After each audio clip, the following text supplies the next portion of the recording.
하나님의 말씀 창세기 45장 7절에서 8절입니다. 제가 7절부터 읽어드립니다. 하나님이 큰 구원으로 당신들의 생명을 보존하고 당신들의 후손을 세상에 두시려고 나를 당신들 앞서 보내셨나니 그런즉 나를 이리로 보낸 자는 당신들이 아니요 하나님이시라. 하나님이 나로 바로의 아비를 삼으시며 그 온 집에 주를 삼으시며 애굽 온 땅의 치리자를 삼으셨나이다. 아멘. 창세기 45장 7절에서 8절 중심으로 하나님이 함께 하시는 사람이라는 제목입니다. 하나님이 함께 하시는 사람. 이 환경보다, 사건보다, 사람보다, 물질보다 더 중요한 것은 하나님께서 함께 하시는 복입니다. 오늘 본문의 내용은 요셉의 이야기잖아요. 요셉은 노예가 되어도 또 감옥에 갇혔어도 하나님께서 함께 하심으로 형통한 인생을 살았습니다. 창세기 39장을 한번 볼까요? 창세기 39장 1절부터 4절까지 제가 읽어드립니다. 요셉이 이끌려 애굽에 내려가매 바로의 신하 시위대장 애굽 사람 보디발이 그를 그리로 데려간 이스마엘 사람의 손에서 그를 산이라. 여호와께서 요셉과 함께 하심으로 그가 형통한 자가 되어 그 주인 애굽 사람의 집에 있으니 그 주인이 여호와께서 그와 함께 하심을 보며 또 여호와께서 그의 범사에 형통케 하심을 보았더라. 요셉이 그 주인에게 은혜를 입어 섬김에 그가 요셉으로 가정 총무를 삼고 자기 소유를 다 그 손에 위임하니. 아멘. 여기 보니까 반복되는 구절이 있죠. 어떤 구절입니까? 여호와께서 요셉과 함께 하심으로. 그죠? 그게 2절과 3절에 계속 반복되고 있죠. 이번에는 창세기 39장 19절부터 한번 볼까요? 창세기 39장 19절부터 23절까지 제가 읽어드립니다. 주인이 그 아내가 자기에게 고하기를 당신의 종이 내게 이같이 행하였다 하는 말을 듣고 심히 노한지라. 이에 요셉이 주인이 그를 잡아 옥에 넣으니 그 옥은 왕의 제수를 가두는 곳이었더라. 요셉이 옥에 갇혔으나 여호와께서 요셉과 함께 하시고 그에게 인자를 더하사 전옥에게 은혜를 받게 하시매 전옥이 옥중 제수를 다 요셉의 손에 맡김으로 그 재반 사물을 요셉이 처리하고 전옥은 그의 손에 맡긴 것을 무엇이든지 돌아보지 아니하였으니 이는 여호와께서 요셉과 함께 하심이라. 여호와께서 그의 범사에 형통케 하셨더라. 또 무슨 말씀이 반복돼요? 여호와께서 요셉과 함께 하시고. 그죠? 그런데 창세기 39장 1절부터 4절을 보면 요셉이 형들에 의해서, 형들이 요셉을 애굽에 팔잖아요, 노예로. 그래서 형들과는 관계가 지금 끊어졌잖아요. 원수지간이 돼버렸잖아요. 요셉을 팔아넘겼잖아요. 요셉을 죽이려 하고 애굽에 팔아넘겼잖아요, 노예로. 형들과는 관계가 끊어졌지만 누구와는 관계가 유지되고 있어요? 하나님과는 관계가 유지되고 있어요. 그래서 하나님이 요셉과 함께 하심으로 그 이야기가 계속 반복됩니다. 또 창세기 39장 19절부터 23절 보면 요셉이 보디발의 아내로부터 누명을 쓰죠. 아내를 겁탈하려 했다는 누명을 쓰잖아요. 억울한 누명을 쓰잖아요. 그래서 보디발이 요셉을 감옥에 가둬버리잖아요. 보디발과 그렇게 좋은 관계였는데 관계가 끊어진 거예요. 그런데 누구랑은 관계가 안 끊어졌어요? 하나님과는 관계가 돈독해졌습니다. 끊어지지 않았어요. 그래서 여호와께서 요셉과 함께 하심으로, 이 말이 계속 반복되는 거예요. 요셉이 왜 형통한 사람인 줄 아세요? 총리가 되어서 형통한 사람이 아니에요. 누가 함께 하시는 거예요? 여호와께서, 하나님께서 함께 하심으로 형통한 사람이라는 거예요. 요즘 뭐가 좀 안 풀립니까? 누구랑 관계가 끊어졌어요? 뭐가 좀 일이 잘 안 돼요? 힘듭니까? 그러나 하나님께서 함께 하시면 형통한 줄 믿습니다. 그게 중요한 거예요. 환경이나 사건이나 사람이나 물질보다 중요한 게 하나님이 함께 하냐, 함께 하시지 않냐, 이게 중요한 거예요. 계속 반복되는 구절, 여호와께서 요셉과 함께 하심으로. 하나님께서는 요셉과 왜 함께 하셨을까? 요셉은 도대체 어떤 믿음을 갖고 있었길래 하나님은 그와 함께 하셨을까? 하나님이 함께 하시는 사람이 누구인지 오늘 세 가지만 살펴보겠습니다. 첫 번째, 창세기 37장 6절에서 11절을 제가 읽어드립니다. 요셉이 그들에게 이르되 청컨대 나의 꾼 꿈을 들으시오. 우리가 밭에서 곡식을 묵더니 내 단은 일어서고 당신들의 단은 내 단을 둘러서서 절하다이다. 그 형들이 그에게 이르되 내가 참으로 우리의 왕이 되겠느냐 참으로 우리를 다스리게 되겠느냐 하고 그 꿈과 그 말을 인하여 그를 더욱 미워하더니 요셉이 다시 꿈을 꾸고 그 형들에게 고하여 가로되 내가 또 꿈을 꾼즉 해와 달과 11별이 내게 절하더이다 하니라. 그가 그 꿈으로 부영에게 고하매 아비가 그를 꾸짖고 그에게 이르되 너의 꾼 꿈이 무엇이냐 나와 내 모와 내 형제들이 참으로 가서 땅에 엎드려 내게 절하겠느냐. 그 형들은 시기하되 그 아비는 그 말을 마음에 두었더라. 이 말씀이죠. 첫 번째, 하나님은요 비전이 있는 사람과 함께 하십니다. 누구랑 함께 하신다고요? 비전이 있는 사람과 함께 하십니다. 요셉은 어떤 사람이에요? 꿈의 사람이었죠. 요셉이 꿈을 꿨다는 건 하나님께로부터 꿈을 꾸게 된 건데 그것은 하나님으로부터 뭘 받은 거예요? 비전을 받은 거예요. 비전이 무엇이냐면 우리가 꾸는 꿈, 자면서 꾸는 꿈 그걸 말하는 게 아니고 비전은 하나님이 나를 통해 하실 일들을 내가 본 거예요. 그러니까 앞으로 내 인생에 하나님이 나에게 이런 걸 해주실 것 같아. 이걸 봤다. 그건 비전이에요. 근데 비전은 언제 발견할 수 있을까요? 말씀을 들을 때. 설교 말씀을 들을 때 하나님이 내 인생에서 나를 이렇게 사용하시겠구나. 내가 이런 사람 되기를 원하시는구나. 이것을 알게 되면 근데 이것을 어린 나이에 알게 되었다. 대단한 겁니다. 그 아이는 비전의 사람이에요. 아이들 예배 드려야 되겠죠. 잘 드려야 되겠죠. 꿈의 사람이 되게 하려면 비전의 사람이 되게 하려면 하나님은 꿈의 사람, 비전 있는 사람이랑 함께합니다. 37장 6절에 뭐라고 해요? 요셉이 형들에게 말합니다. 형들 내가 꾼 꿈 한번 들어보세요. 요셉이 꾼 꿈이 곡식 단들이 누구한테 절하는 거예요? 내 단은 일어서고 형들의 단이 나한테 막 절한다는 거예요. 아니 감히 동생한테 왜 형들이 절을 해?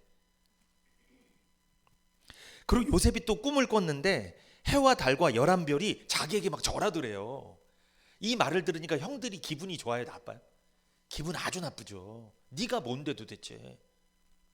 우리가 왜 너한테 절을 하냐 이거죠. 이것을 어린 나이에 17살 때 이 꿈을 꿨어요. 형들은 요셉을 시기했습니다. 그런데 37장 11절에 보면 그 아비는 그 말을 마음에 두었더라. 그러니까 그 아비가 야곱이거든요. 야곱은 요셉의 꿈을 범상치 않게 들었습니다. 왜 들었을까요? 범상치 않게? 야곱도 꿈의 사람이었기 때문에 그래요. 야곱도 비전의 사람이었어요. 하나님이 자신을 어떻게 사용하는지를 알고 있었던 거예요. 야곱도. 그러니까 하나님이 요셉을 어떻게 사용하실지를 요셉이 막 얘기한 거잖아요. 그러니까 요셉의 꿈을 알아본 거예요. 이게 무슨 뜻이냐? 꿈의 사람은 꿈의 사람이 알아봐요. 비전이 있는 사람은 비전 있는 사람이랑 어울립니다. 근데 비전이 없는 사람은 비전 없는 사람이랑 어울려요. 이걸 뭐라고요? 끼리끼리. 꿈이 있는 사람은 꿈이 있는 사람의 이야기예요. 근데 꿈이 있는 사람이랑 꿈이 없는 사람 만났다. 이거는 110V, 220V 만난 거예요. 폭발합니다. 그냥. 요셉은 비전이 있는 사람이었죠. 비전은 하나님께서 꾸게 하신 꿈이죠. 하나님이 요셉을 어떻게 사용하실지를 요셉이 본 거예요. 요셉은 꿈의 사람이었습니다. 어려서부터 하나님이 주신 위대한 꿈이 있었습니다. 그러니까 요셉은 어떤 마음이 있는 거예요? 하나님이 나를 어떻게 할 거야? 크게 쓰실 거야. 총리가 될 거라는 건 알았을까요? 몰랐을까요? 그건 몰랐어요. 그러나 하나님이 나를 크게 사용할 거다. 심지어 형들이 나한테 절을 할 정도로 나를 크게 사용할 거다. 나는 하나님의 위대한 일꾼이 될 거야. 이런 꿈을 갖고 있었다는 거예요. 우리 아이들이 만약에 목사님 설교를 딱 듣고 목사님 말씀을 들어보니까 하나님 나를 전도의 일꾼, 선교의 일꾼, 하나님의 위대한 복음을 전하는 일꾼으로 사용하게 하실 것 같아. 이게 믿어졌다고 생각해 보세요. 우리들의 자녀들이 기분 좋지 않아요? 아니 세상에서 나 대통령이 될 거야, 나 사장님이 될 거야 이 말 들어도 기분 좋은데 형들은요 그에게 꿈꾸는 자라고 별명을 붙였어요. 요셉의 별명이 뭐예요? 꿈꾸는 자. 창세기 37장 18절에서 20절입니다. 요셉이 그들에게 가까이 오기 전에 그들이 요셉을 멀리서 보고 죽이기를 꾀하여 서로 이르되 꿈꾸는 자가 오는도다. 자 그를 죽여 한 구덩이에 던지고 우리가 말하기를 악한 짐승이 그를 잡아먹었다 하자 그 꿈이 어떻게 되는 것을 우리가 볼 것이니라 하는지라. 요셉이 형들에게 다가오니까 형들이 뭐라고 해요? 요셉을 구덩이에 넣어버리자. 그리고 악한 짐승이 잡아먹었다고 아버지한테 거짓말하자. 죽었다고 거짓말하자. 그러면 요셉이 구덩이에 들어갔다는 것은 요셉이 갖고 있었던 꿈도 어디에 들어가는 거예요? 구덩이에. 그러니까 형들은 지금 뭐가 얄미운 거예요? 요셉이 계속 말하고 있던 그 꿈이 짜증이 나는 거예요. 내 생각엔 저거 이루어질 수 없는 건데 자꾸 저걸 얘기하네. 기분이 나쁜 거야. 그래서 꿈이 없는 사람은 꿈 있는 사람이 자꾸 꿈을 얘기하면 기분이 좋을까요? 안 좋을까요? 안 좋아요. 꿈 있는 사람이 핍박받을까요? 꿈이 없는 사람이 핍박받을까요? 꿈 있는 사람이 핍박받는 거예요. 그 꿈이 되는지 한번 보자. 이렇게 얄미운 거야. 이게 사람이 죄인이라 고약한 마음들이 있어요. 이게 집사님, 저 올해는 이거 잘 될 것 같아요. 하나님 저한테 이렇게 약속하셨어요. 제 꿈이 생겼어요. 되나 한번 보자. 겉으로는 아 그러세요. 그런데 속으로는 될까 과연? 어떠세요? 어느 쪽입니까? 꿈이 있는 쪽입니까? 꿈이 없는 쪽입니까? 요셉의 형들은 요셉을 꿈꾸는 자라고 조롱한 거예요. 그러니까 조롱. 그러니까 꿈꾸는 자, 이게 조롱하고 비웃은 거예요. 꿈이 어디 되나 보자 이런 뜻에서 꿈꾸는 자라고 별명을 붙이고 조롱했습니다. 그래서 구덩이에 던져서 죽이려고 음모를 꾸몄죠. 꿈 있는 사람은 꿈 없는 사람에게 무시를 당하거나 핍박을 당하게 되죠. 비전이 있는 사람이 비전 없는 사람에게 핍박을 당하는 거예요. 왜? 꿈 때문에, 비전 때문에 핍박을 당하는 거예요. 그런데 하나님은요, 꿈이 있는 사람과 함께 하시는 거예요. 전능하신 하나님께서 주신 비전이 있는 사람, 하나님이 주신 꿈을 갖고 있는 사람, 그 사람과 하나님은 함께 하십니다. 하나님을 향한 비전과 꿈이 있기 때문에 하나님은 그 사람과 함께 할 수밖에 없어요. 그러면 여기서 우리가 기억해야 될 게 있어요. 하나님은 우리 능력과 우리 재능을 사용하실까요? 우리 꿈을 사용하실까요? 꿈. 내가 갖고 있는 꿈 때문에 하나님 우리와 함께 하는 거예요. 착각하시면 안 돼요. 내가 무슨 은사가 있고 능력이 있고 재능이 있으니까 하나님 나 쓰시겠지? 아닙니다. 그 잘못 생각하는 거예요. 그거 아닙니다. 재능이 없어도, 은사가 없어도, 능력이 부족해도 뭐만 있다면? 꿈만 있다면, 비전만 있다면, 아 올해 하나님께서 형통회복을 약속하셨어. 하나님께서 저를 기뻐하면, 여호와를 기뻐하면, 하나님 주신 것들에 대해서 감사하면 하나님 내 마음의 소원을 이루어 주신다고 약속하셨어. 나 그 꿈이 생겼어. 나 올해 이게 될 것 같아. 이 사람과 함께 합니다. 그 사람이 재능이 없어도, 능력이 부족해도, 가난해도 상관없어요. 꿈만 있다면 하나님 그 꿈과 함께 하십니다. 전능하신 하나님과 함께 하시는 사람이 되려면 하나님을 향한 비전과 기대를 가지십시오. 하나님이 나를 이렇게 사용하실 거야, 이런 믿음을 가지시라는 거예요. 하나님의 말씀을 받을 때 말씀 안에 담겨있는 나에게 주신 약속을 잘 생각해 보세요. 나에게 주신 약속을 생각해 보고 나에게 주신 꿈과 비전을 생각해 보라는 거예요. 예배 때 집중해야 되겠죠? 딴 생각할 시간이 없어요. 아 오늘 나에게 주시는 말씀이 뭘까? 내 마음에 좀 와닿는 말씀이 뭘까? 아 하나님 내가 이렇게 살기를 원하시는구나, 이렇게 나를 이끌어 가시겠구나, 이런 생각이 들어야 된다고요. 계속 그래야지 꿈을 꾸죠. 아니 나가면 힘든 인생인데 얼마나 힘들어요. 세상이 꿈도 없는데 얼마나 힘들겠어. 그렇잖아도 인생이 힘든데 꿈마저 없어. 그러면 인생 무슨 맛이에요 그게? 그게 진짜 무슨 죽을 맛이죠. 그런데 죽을 맛 같은데, 죽을 맛이야. 인생이 힘들어. 그러나 꿈이라도 있으면 그래도 견뎌낸다는 거죠. 꿈을 막 이야기하세요. 두 번째, 하나님이 함께 하시는 사람은 누굴까요? 두 번째, 창세기 45장 7절에서 8절 보겠습니다. 하나님이 큰 구원으로 당신들의 생명을 보존하고 당신들의 후손을 세상에 두시려고 나를 당신들 앞서 보내셨나니 그런즉 나를 이리로 보낸 자는 당신들이 아니요 하나님이시라. 하나님이 나로 바로의 아비를 삼으시며 그 온 집의 주를 삼으시며 애굽 온 땅의 치리자를 삼으셨나이다. 아멘. 하나님이 함께 하시는 사람 두 번째, 하나님은 원한을 품지 않는 사람과 함께 하십니다. 뭐를 품지 않는 사람? 원한을 품지 않는 사람. 그러니까 하나님은 비전을 품은 사람, 꿈을 품은 사람과 함께하고 원한을 품지 않은 사람이랑 함께하는 거예요. 근데 우리는 반대로 되면 큰일 나는 거예요.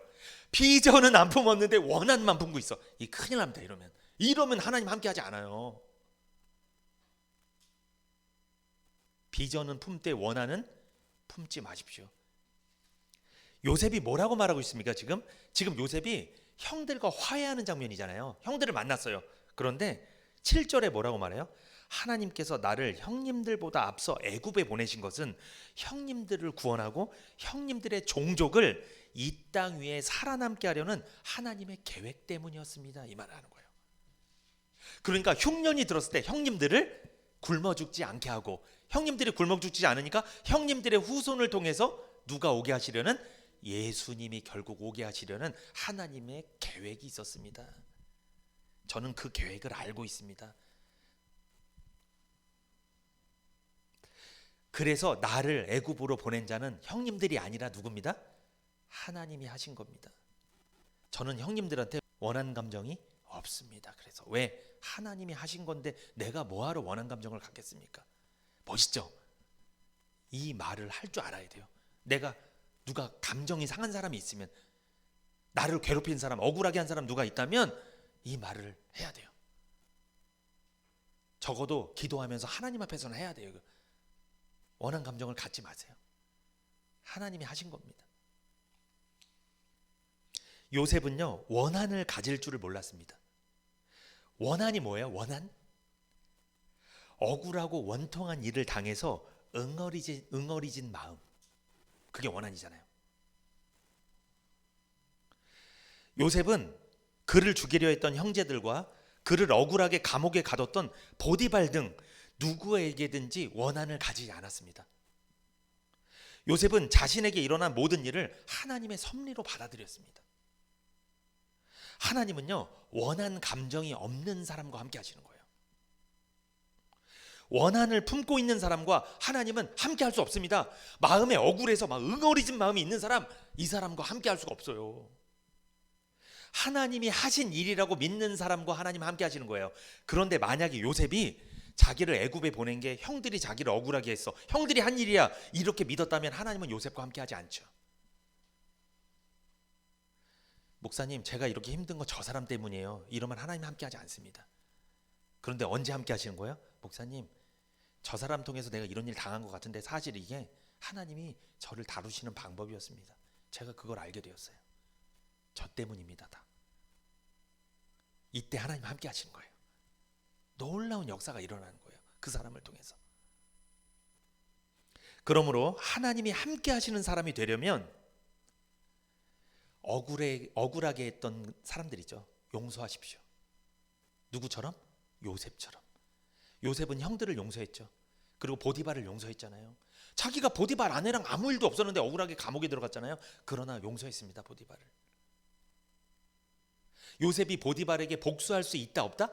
있었어요. 총리가 된다면 복수할 수 있죠. 더 높은 사람이 됐는데. 그러나 복수했다는 내용이 없습니다. 원한 감정을 품지 않았어요. 요셉이 용서할 수 있었던 이유가 뭘까요? 하나님의 섭리를 인정했기 때문이죠. 요셉이 하나님의 주권을 인정했기 때문이죠.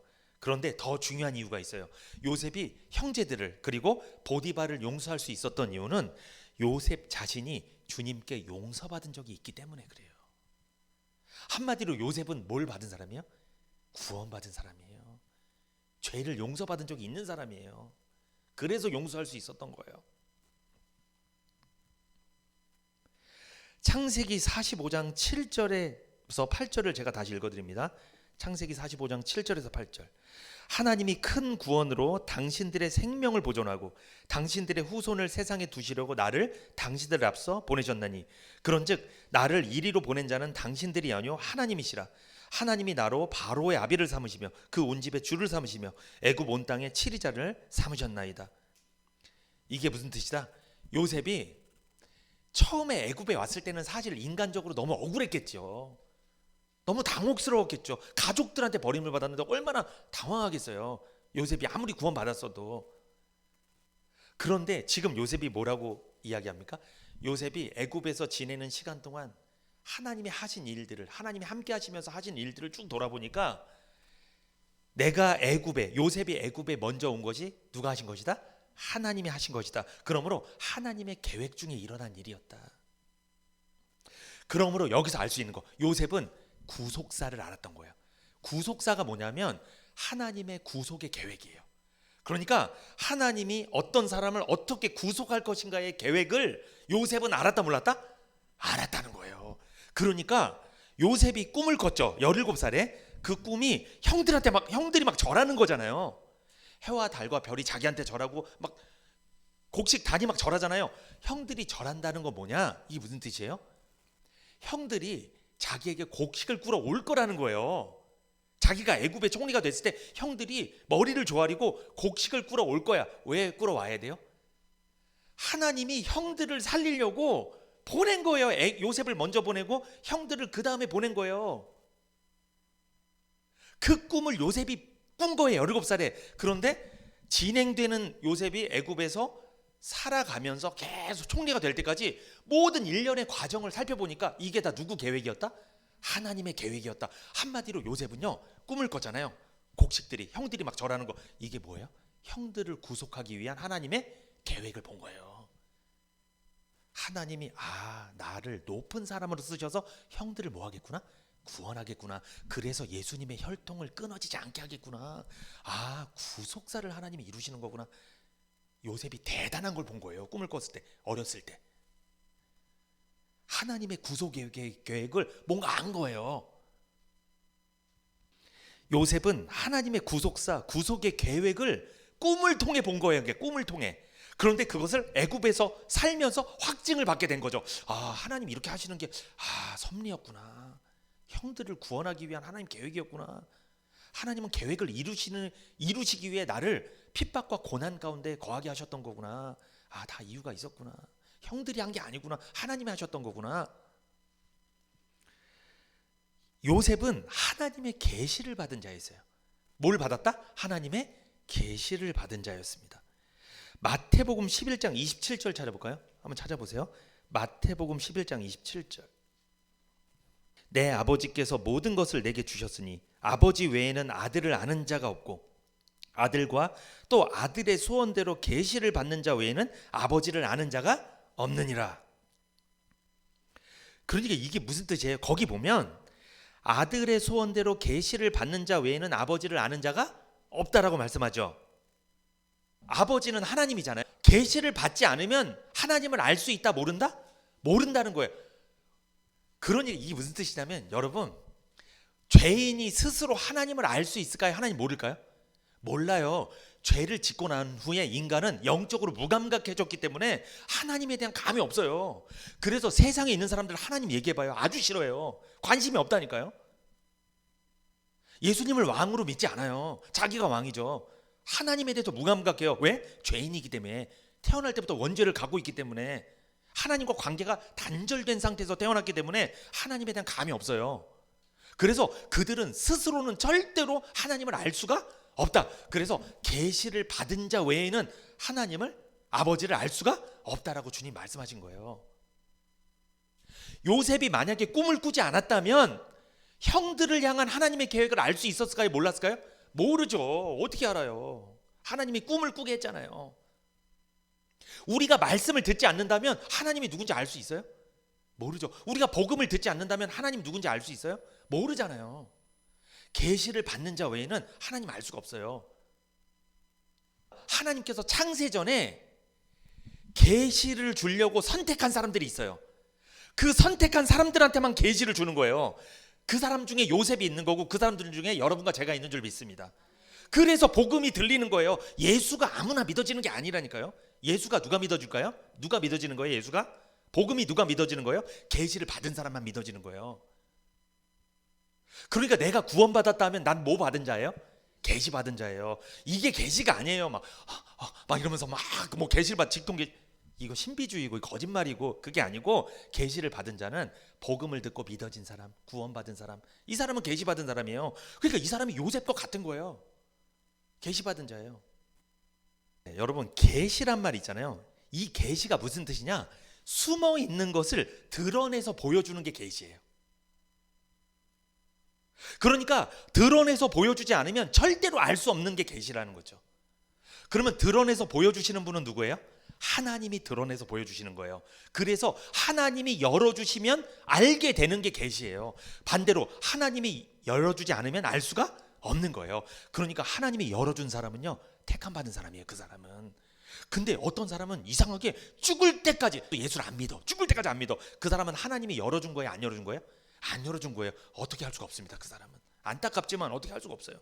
열어줘야 믿을 수 있는데 열어주지 않는 거예요. 계시란 숨어 있는 것을 드러내서 보여주는 것이에요. 비밀로 되어 있는 것을 열어서 보여주는 거예요.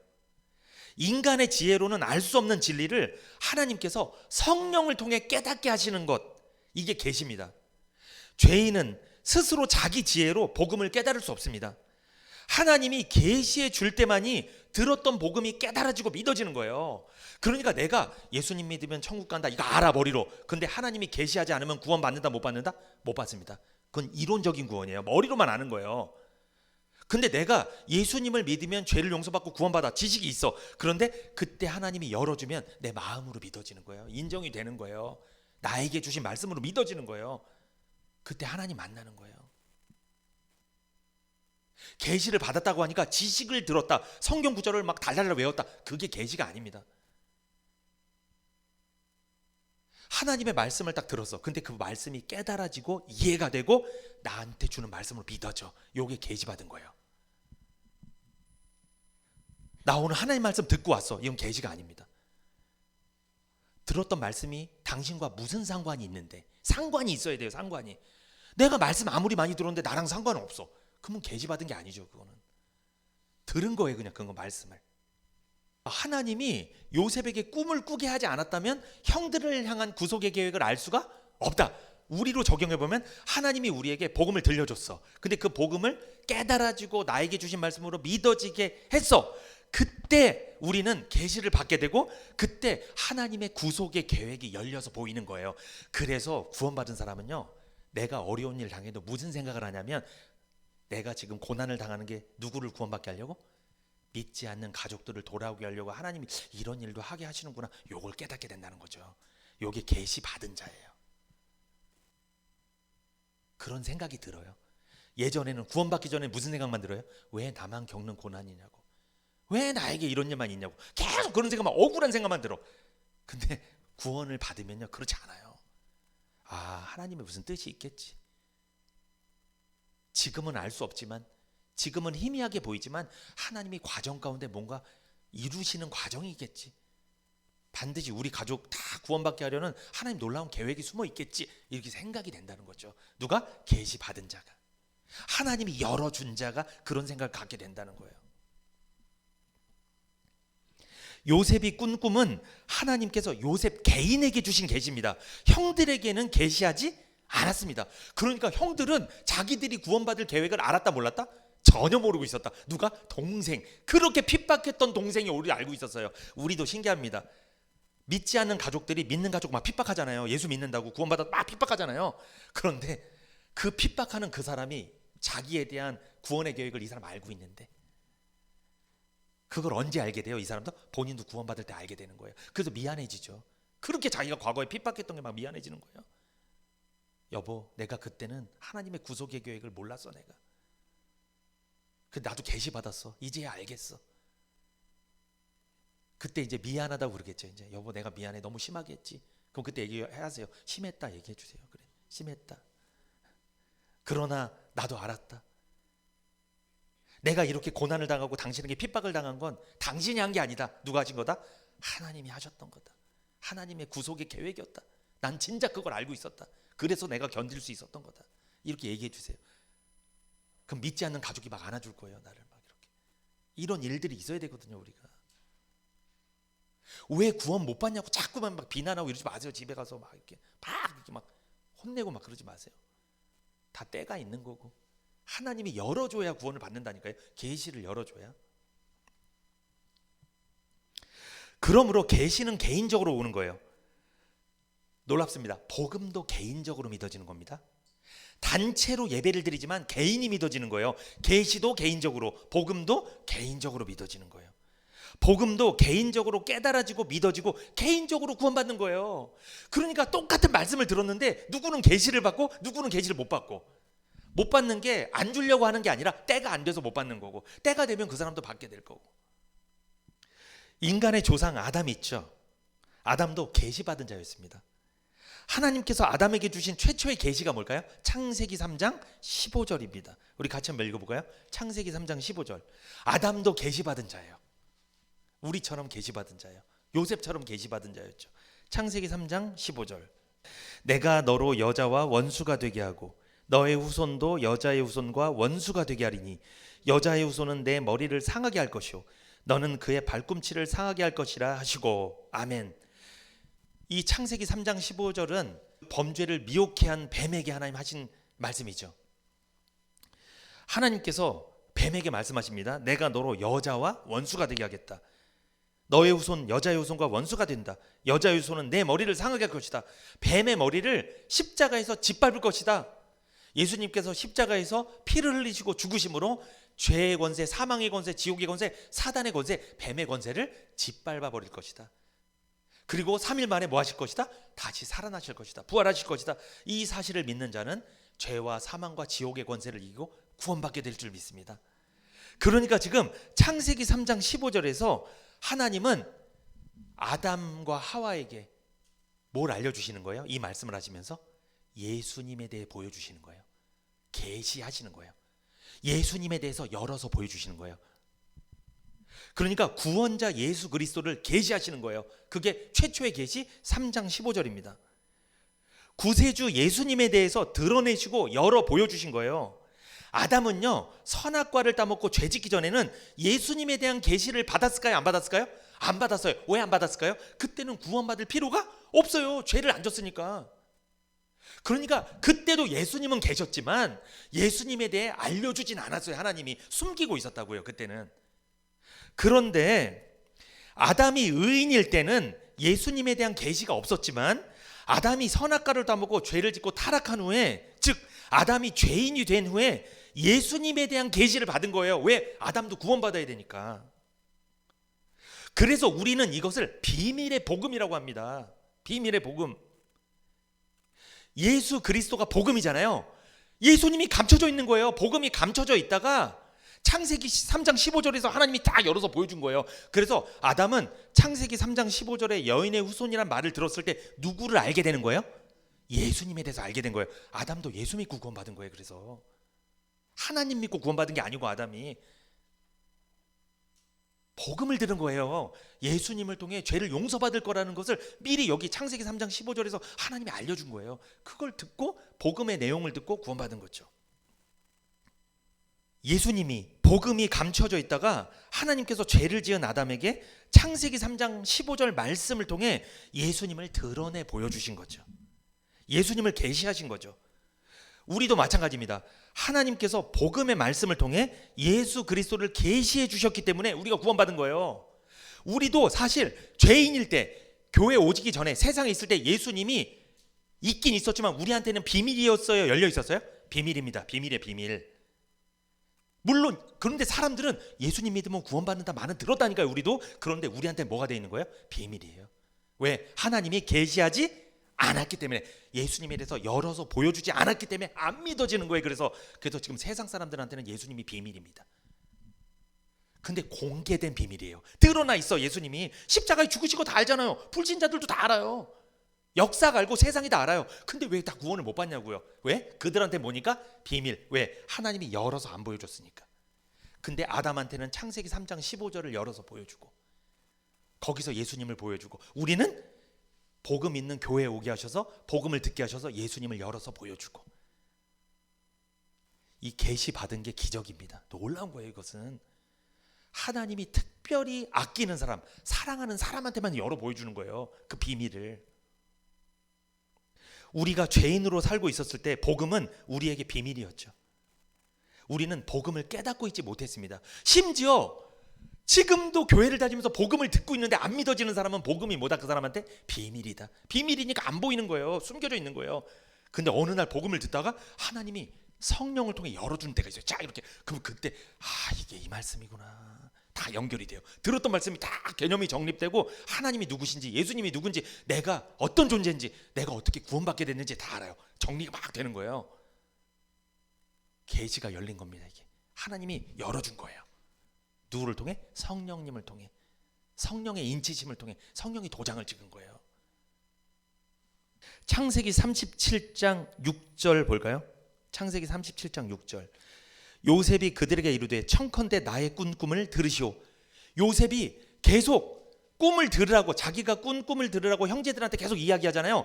그러면 한마디로 이게 뭘 이야기하고 있는 거예요? 형들에 대한 구속의 계획을 지금 선포하고 있는 거예요. 막 이렇게. 집에 가서 얘기하세요. 아직 안 믿는 가족에게, 여보, 내가 당신을 향한 하나님의 계획을 좀 얘기할 테니 좀 들어보시오. 이렇게 한번 해보세요. 이렇게 좀 들어보세요. 쫙 얘기해 주세요. 당신은 어떻게 하나님이 구원하실 건지. 그래서 내가 구원받았던 내용을 쭉 얘기하는 거예요. 쫙 이렇게. 하나님 나를 이렇게 인도하셨다. 이렇게 하나님이 당신도 인도하실 것이다. 너무 염려하지 마라. 때가 되면 하나님께서 계시하실 것이다. 딱 들었던 말씀들이 다 정리가 되도록, 연결되도록 하나님 열어주실 것이다. 그때 하나님 만나게 될 거다. 이렇게 위로해 주세요. 쫙 이렇게 얘기해 주세요. 요셉 보세요. 요셉이 형들에게 이르되 청컨대 나의 꾼 꿈을 들으시오. 요셉은요 계속 얘기해요. 이게 자랑한 게 아니에요. 형들에 대한 구원의 계획을 쫙 이야기해 준 거예요. 놀랍죠? 왜? 그가 계시받은 자였기 때문에, 하나님의 계획을 알고 있었기 때문에. 요셉은 꿈을 통해 하나님의 구속사, 구속의 계획을 알게 되었죠. 우리는 꿈을 통해 알게 돼요? 말씀을 통해 알게 돼요? 말씀을 통해. 꿈꾸지 마세요. 그거 아닙니다.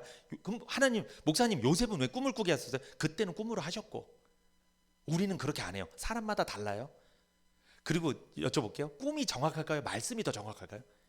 말씀이 정확해요. 말씀은 바로 해석해 주는데 왜 꿈을 꾸려고 하세요? 꿈은 해석까지 해야 되는데 이건 뭐 해석할 것도 없어. 그냥 믿으면 돼요. 예배 시간에 우리 뭐 받는 시간이에요? 사실 이 시간? 계시 받는 시간이에요. 사실 이 시간이. 말씀을 통해 내 운명이 갈릴 수가 있다니까요. 천국이냐 지옥이냐, 복이냐 저주냐, 이 갈리는 거예요. 여기서 중요한 시간입니다. 요셉은 꿈을 통해 하나님의 구속의 계획을 알게 되었고, 우리는 말씀을 통해, 설교 말씀을 통해 하나님의 구속의 계획을 알게 되는 것입니다. 하나님께서 요셉을 형들보다 애굽에 먼저 보내시고 요셉을 형들보다 높이셔서 형들과 형들의 자손을 보존하셔서 훗날 예수 그리스도의 혈통과 족보가 끊어지지 않게 하시려는 하나님의 의도를 요셉은 어린 나이부터 이미 알고 있었다는 거예요. 알고 있었는데 애굽에 가서 살아가는 과정을 보니까 진짜 하나님이 놀랍게 인도하시는 거예요. 그게 얼마나 놀라웠겠어요. 그래서 요셉은 자신이 그동안 억울하게 당한 고난과 핍박이 하나님의 구속사를 이루는 과정이었음을 인정하게 된 거예요. 그래서 형들을 용서할 수 있었던 겁니다. 요셉이 무슨 인격적이어서, 무슨 마음이 넓어서 용서한 게 아니에요. 여러분, 요셉을 어떻게 알아요? 제가 볼 땐 요셉 되게 속 좁을 것 같은데. 요셉의 어떠함 때문에 용서한 게 아니라고요. 요셉 인격이 좋아서 용서한 게 아니에요. 뭐 때문에 용서한 거예요? 이 모든 일이 하나님의 계획이었구나. 이걸 알게 되니까 용서하게 된 거예요. 하나님이 그렇게 하셨는데 내가 무슨 말 하겠냐는 거예요. 내가 도대체 무슨 말을 하겠냐는 거예요. 거기에 요셉이 그런 말 하죠. 내가 하나님을 대신하겠습니까? 아니, 형들이 요셉한테 찾아왔어요. 그래서 요셉 동생, 우리 아버지 야곱 있잖아요. 아버지가 돌아가실 때 이런 유언을 남기셨어. 동생이 화가 날지라도, 우리가 과거에 저지른 그 짓 때문에 화가 날지라도 아버지가 그래도 형제니까 용서해 주라고 아버지가 죽기 전에 유언을 남기셨어. 그래서 동생 저 좀 우리를 용서해 줘야 돼. 이렇게 좀 얘기를 했어요. 요셉이 그 말을 듣고 울었습니다. 울었어요. 억울해서 운 게 아니라 울었어요. 그러면서 요셉이 뭐라고 말하냐면, 형들이요, 내가 하나님을 대신하겠습니까? 이게 무슨 뜻이에요? 형들, 내가 하나님을 대신해서 형들에게 벌을 내리겠습니까? 하나님이 하셨는데 내가 당신한테 왜 벌을 내립니까? 하나님이 한 건데. 벌을 내리더라도 누가 내려야지? 하나님이 내리셔야지. 왜 내가 하나님을 대신해서 왜 당신의 심판을 하겠습니까? 당신을. 나는 그렇게 하기 싫습니다. 나는 당신들한테 원한 감정 없습니다. 멋있죠? 우리가 언제 용서가 될까요? 하나님이 하신 일이라고 믿어질 때 용서가 되는 거예요. 하나님이 하신 일이라고 믿어지지 않으면 용서가 안 됩니다. 저 사람이 한 거야. 저 놈이 나한테 한 거야. 저 인간이 나한테 한 거야. 이래서 용서가 안 되는 거예요. 하나님이 하셨다고 생각하면 용서가 되는데. 요셉은 하나님의 계획이 이루어지는 과정임을 인정했습니다. 그래서 형들을 용서했죠. 구원받은 우리 역시 요셉처럼 하나님께 계시를 받은 사람들입니다. 우리 역시 죄인이었을 때 우리 스스로는 도무지 복음에 대해 이해할 수 없었습니다. 믿어지지도 않았죠. 그런데 하나님의 은혜로 우리는 하나님께 계시를 받았죠.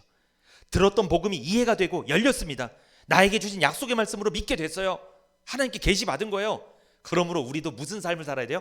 용서하는 삶을 살아야 됩니다. 아, 하나님이 하신 일이구나. 저 사람이 한 게 아니라 하나님이 하신 일이구나. 이렇게 믿고 우리도 용서하는 삶을 살아야 될 줄 믿습니다. 복음을 듣고 죄를 용서받아 거듭난 성도는 요셉처럼 계시받은 자입니다. 계시를 받았기 때문에 복음이 이해되고 믿어진 거예요. 내 인생을 통해 이루시는 하나님의 구속사, 구속의 계획에 대해 알게 된 거죠. 그러므로 내 인생에 일어난 모든 일들이 하나님의 구속사를 이루는 과정이었음을 인정하고 살아가시기를 축복합니다. 그래야 나에게 억울하게 했던 사람들을 용서하고 넘어갈 수 있는 거예요. 덮어줄 수 있는 거예요. 하나님은 요셉처럼 원한을 품지 않은 사람과 함께 하시는 분입니다. 창세기 45장 8절에 나를 이리로 보낸 자는 당신들이 아니오 하나님이시다. 이런 요셉의 믿음을 가지시기를 축복합니다. 마지막입니다. 하나님이 함께 하시는 사람이 누군가?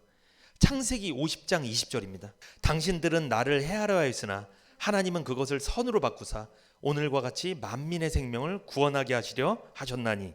아멘.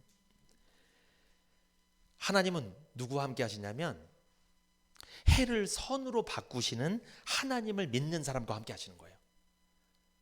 하나님이 어떤 분이라고 믿어져요? 해를 선으로 바꾸시는 좋으신 아버지시다. 이런 믿음을 갖고 있는 사람과 하나님 함께 하시는 거예요. 50장 20절에 이런 말을 하죠. 당신들은, 형들한테 하는 말이잖아요. 형들은 나 요셉을 해하려 하였으나, 구덩이에 빠뜨리고 나를 죽이려 하였으나 하나님은 그것을 선으로 바꾸사 오늘과 같이 만민의 생명을 구원하게 하시려 하셨나니. 만민의 생명을 구원하게 하시려 하셨나니. 만민의 생명 누구? 형들의 생명, 형들의 자손의 생명, 그리고 나중에 예수님의 생명까지. 이 세상에 오실 예수님이 태어날 수 있도록, 그 혈통이 끊어지지 않도록 만민의 생명을 구원하려 하시는 계획을 하나님께서 이루어 주셨다. 형들이 나를 해치려고 궁리하였던 것은 사실이지만, 그렇지만 하나님은 오히려 그것을 통하여 좋은 결과를 주셨습니다. 이런 고백이죠. 나에게 못할 짓을 꾸민 것은 틀림없이 형들이 맞지만, 그렇지만 하나님은 도리어 그것을 좋게 바꿔주시고 나에게 유익을 준 거 아니겠습니까? 우리에게 유익을 준 거 아니겠습니까? 이런 말을 한 거예요, 요셉이. 창세기 37장 23절에서 24절을 볼까요? 같이 한번 읽어볼까요? 창세기 37장 23절에서 24절 시작. 요셉이 형들에게 이르매 그 형들이 요셉의 옷 곧 그 입은 채색 옷을 벗기고. 이게 요셉을 구덩이에 빠치는 장면이죠. 근데 요셉이 입었던 채색 옷도 형들이 보기에는 기분이 좋아요, 나빠요? 나쁘죠. 왜? 아버지가 요셉만 사랑했던 표시잖아요, 그게. 그래서 그 옷을 벗겨버렸어. 그리고 24절에 그를 잡아 구덩이에 던지니 그 구덩이는 빈 것이라 그 속에 물이 없었더라. 저 이 말씀을 보면서 참 이게 마음에 좀 와닿는 말씀이에요. 형들이 요셉을 채색 옷을 벗기고 구덩이에 넣었죠. 근데 빈 구덩이에 넣었는데 거기에 뭐가 없었다? 물이 없었더라. 만약 물이 있었다면 어떻게 됐을까요? 죽었겠죠. 하나님이 우리 인생에 때론 어려운 환경, 어려운 일을 당하게 할 때가 있을 거예요. 그게 내 죄 때문이든 내 실수 때문이든 아니면 내가 억울한 일, 죄는 없는데 억울한 일, 요셉처럼 억울한 일을 당해서 고난을 당할 수도 있고, 내가 실수하고 죄를 져서 징계를 당할 수도 있고, 이런 구덩이에 빠진 날이 우리한테 올 수도 있습니다. 그런데 거기에 뭐가 없어요? 물이 없습니다. 우리가 구덩이에 빠질 수는 있지만 물은 없다는 사실을 기억하십시오. 하나님 그렇게 우리를 사랑하세요. 고난은 당할지언정 죽이지는 않으세요. 이 말씀 참 은혜롭더라고요. 그 구덩이는 빈 것이라 그 속에 물이 없었더라. 이 물이 없는 것도 누구의 은혜예요? 하나님 은혜예요. 하나님이 함께 하셔서 요셉을 살려주시는 거예요. 우리가 그렇게 고난을 당하고 살았는데도 지금 살아있잖아요. 그죠? 구덩이에 빠졌지만 뭐만 없었다? 물은 없었다. 고난 중에도 함께 하시는 하나님인 줄 믿으시기 바랍니다. 힘들어도 피할 길을 두시고, 그렇게 죽을 것 같아도 죽지 않아요. 거기에 물이 없었어요.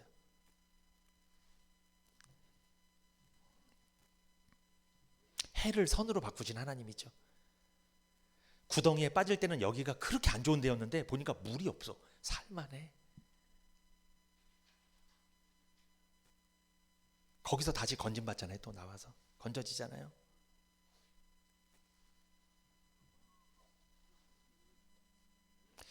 요셉은요, 해를 선으로 바꾸시는 하나님을 믿었습니다. 어려운 환경에 처할 때마다 해를 선으로 바꾸시는 하나님을 믿었습니다. 구덩이에 빠졌지만 물이 없게 하시는 하나님을 믿었습니다.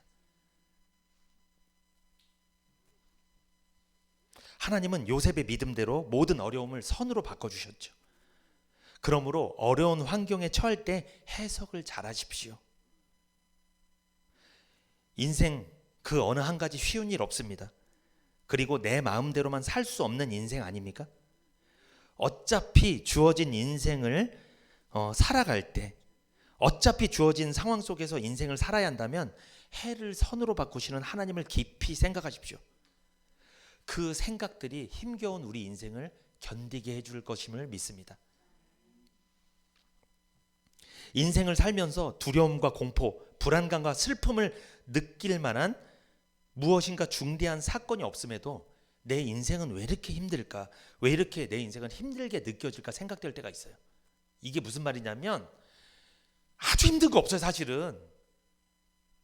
요셉처럼 이렇게 뭐 힘든 고난도 아니에요. 그런데 내가 계속 뭐예요? 힘들어.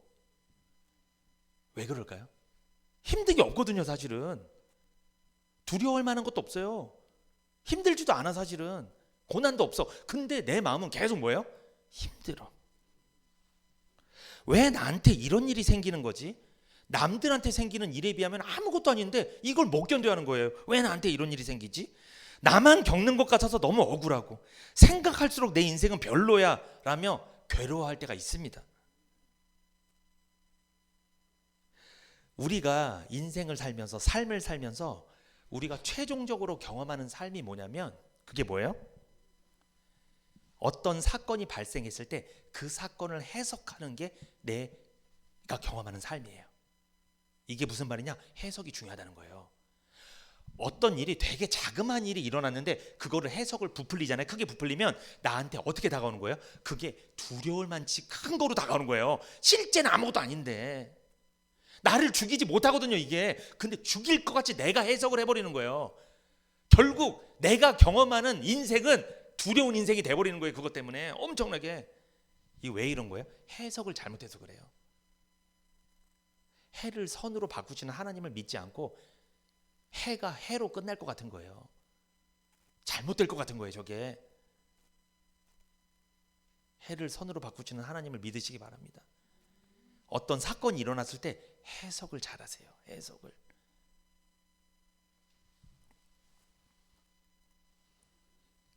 나에 대한 잘못된 생각, 평가가 길어질수록 내 삶은, 내 인생은 반드시 잘못 생각한 만큼 괴로워집니다.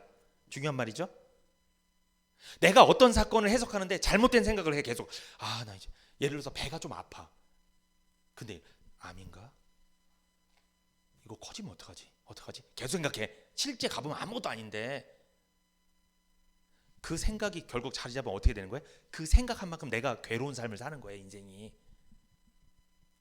이건 해를 선으로 바꾸시는 하나님 안 믿는 거예요.